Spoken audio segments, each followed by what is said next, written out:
तो वहीं दूसरी तरफ तलबा ने आज सड़क पर उतरकर मौलाना आजाद नेशनल फेलोशिप बंद करने की मुखालफत की है। दिल्ली के शास्त्री भवन के बाहर दिल्ली यूनिवर्सिटी, जेएनयू और दूसरी यूनिवर्सिटी से जुड़े हुए तलबा इकट्ठा हुए और सरकार के खिलाफ नारेबाजी की। इस दौरान तलबा की भीड़ हटाने के लिए पुलिस को काफी मशक्कत भी करनी पड़ी। तलबा का कहना था कि सरकार अकलयती तलबा के साथ नाइंसाफी कर रही है और इसीलिए इस फेलोशिप को बंद किया गया। हालांकि पुलिस ने तलबा को सड़क से हटाया और डिटेन कर लिया। शास्त्री भवन के बाहर इस वक्त हम मौजूद हैं और यहाँ पर मौलाना आजाद फेलोशिप को बंद करने के विरोध में तमाम जो स्टूडेंट हैं वो सड़कों पर उतर आए हैं और भारी पुलिस जो बल है वो यहाँ पर तैनात है और तमाम लोग यहाँ पर फेलोशिप को बंद करने की मुखालफत करते नजर आए। इनका कहना है कि इसके बंद करने का जो फैसला है इसको वापस लिया जाए। और देखिए किस तरह से जो पुलिस है और छात्रों के बीच धक्का मुक्की एक तरीके से हो रही है और पुलिस इनको यहाँ से हटाने की कोशिश कर रही है। गाड़ियाँ पहले से यहाँ पर रखी गई थी और स्टूडेंट्स को यहाँ पर देखिए तमाम जो पुलिसकर्मी है, क्योंकि पहले से इंतजाम था कि जमा नहीं होने जा रहा। चंद कदमों के से दूर यहाँ से संसद है और संसद चल रही है इस वक्त। लोकसभा, राज्यसभा दोनों ऐवान दोनों जो संसद की कार्रवाई है वो चल रही है, सदनों की कार्रवाई दोनों की चल रही है। और यहाँ पर चूंकि पहले से इंतजाम था कि भीड़ को जमा होने नहीं दिया जाएगा। महिला जो पुलिसकर्मी है वो भी यहाँ पर तैनात है और इसके साथ साथ ये बताए कि क्या विरोध करने आए थे। विरोध ये लगातार जो इस तरह की पब्लिक फंडेड यूनिवर्सिटीज पे हमला है, जो फेलोशिप है उसको काटा जा रहा है, उसके खिलाफ हम लोग यहाँ पर आज फेलोशिप कर रहे हैं। जी, तमाम लोगों को देखिए गाड़ियों में भरकर यहाँ से ले जाया जा रहा है क्योंकि संसद चल रही है और तमाम जो चाहे एजुकेशन मिनिस्ट्री हो, कृषि भवन यहीं पर है और देखिए सड़कों पर बैठ गए हैं लोग। और एक बड़ी चुनौती, तमाम जो छात्र हैं वो यहाँ पर बैठ गए हैं एकजुट होकर एक तरीके से और ये कोशिश कर रहे हैं जो पुलिसकर्मी हैं, जो फोर्स है कि यहाँ से इन लोगों को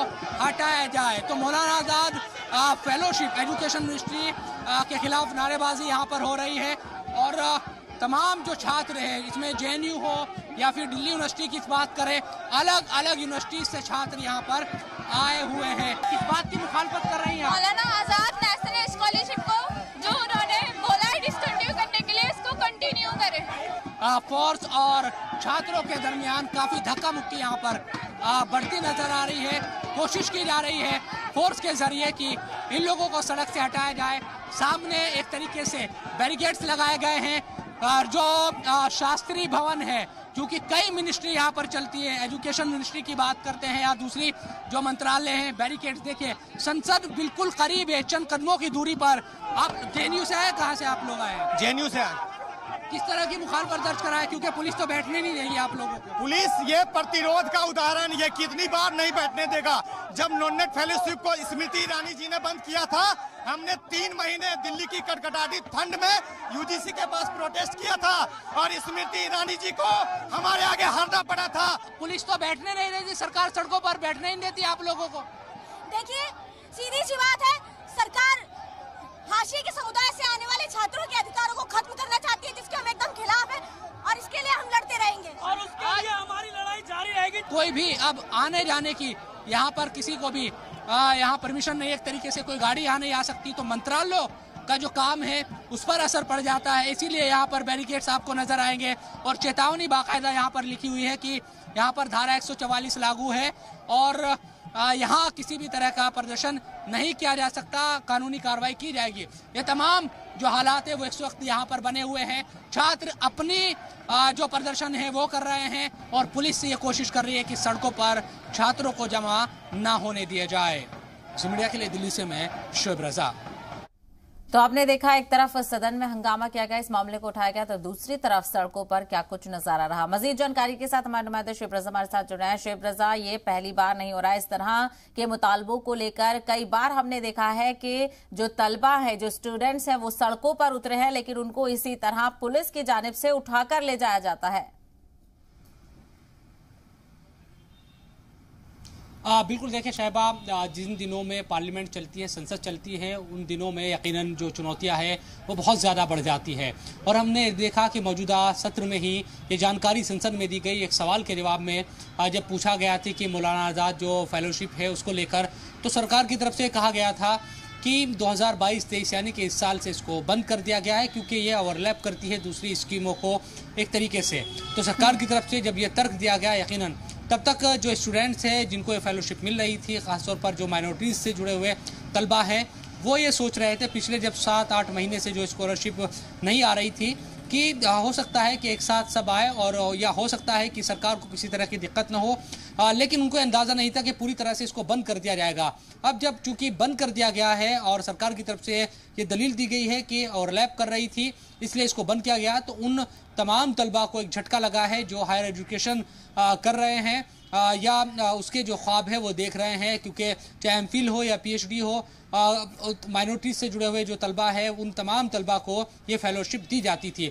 अब ये मामला उसके बाद हमने देखा कि स्टूडेंट्स ने तो अपनी आवाज़ को मुखर किया ही, लेकिन संसद में ख़ासतौर पर चाहे कांग्रेस हो, एमआईएम हो, दूसरी पार्टीज़ के जो नेता है उनकी तरफ से भी इस इशू को लगातार उठाया जा रहा है और सरकार से दरख्वास्त की जा रही है कि इस फेलोशिप को बंद ना किया जाए, क्योंकि ऐसे बहुत सारे स्टूडेंट्स हैं। हालांकि सरकार की तरफ से ये बताया गया कि 2014 के बाद से अब तक करीब 6,500 से ज़्यादा स्टूडेंट्स हैं, उनको ये जो फेलोशिप है वो दी जा चुकी है, और फिर एक आंकड़ा भी दिया गया कि इतने करोड़ रुपया तकरीबन दिए गए हैं तमाम स्टूडेंट्स को। तो तमाम जो लोग हैं अपोजिशन के वो ये अपील कर रहे हैं कि इसको बंद ना किया जाए, क्योंकि बहुत पहले इसमें कंडीशन जोड़ी गई थी इस फेलोशिप के साथ कि नेट ज़रूरी है निकालना, क्योंकि इसका भी विरोध हुआ था कि नेट नहीं होना चाहिए, लेकिन फिर इसको मान लिया गया था। अब जब यहाँ पर स्टूडेंट्स नेट भी निकाल रहे हैं उसके बाद भी इसको बंद कर दिया गया, तो यकीनन जो पढ़ाई है बहुत ज़्यादा मुतासिर होगी। ऐसे कई तलबा हमें भी मिले, वो ये कहते नज़र आए कि वो इसी उम्मीद में दिल्ली और दूसरे बड़े जो शहर है वहाँ पर आए थे अलग अलग यूनिवर्सिटीज़ में पढ़ने के लिए कि उन्हें आसानी से फेलोशिप ये मिल रही है, उसके हकदार थे वो, और अब ये अचानक बंद कर दी गई, दूसरी फेलोशिप में भी उनका नाम नहीं है। तो यकीनन उन तमाम लोगों को परेशानी खड़ी हो जाएगी रिसर्च में और पीएचडी को मुकम्मल करने में। ऐसे में सरकार पर एक दबाव बनाने की कोशिश है, देखना यही होगा कि सरकार इस सिलसिले में कोई कदम उठाती है क्या, क्योंकि जो हम देखें कि प्री मैट्रिक जो या फर्स्ट से लेकर 8 क्लास तक की भी जो स्कॉलरशिप बंद की गई है उसमें सरकार की तरफ से दलील दी गई कि सब कुछ तो फ्री होता है, ये कोशिश की जाती है कि फ्री एजुकेशन हो सरकारी स्कूलों में, लेकिन सवाल फिर जिस तरह से आज इम्तियाज़ जलील की तरफ से उठाया गया कि जो प्राइवेट स्कूल है उनमें किसी तरह का फ्री नहीं होता।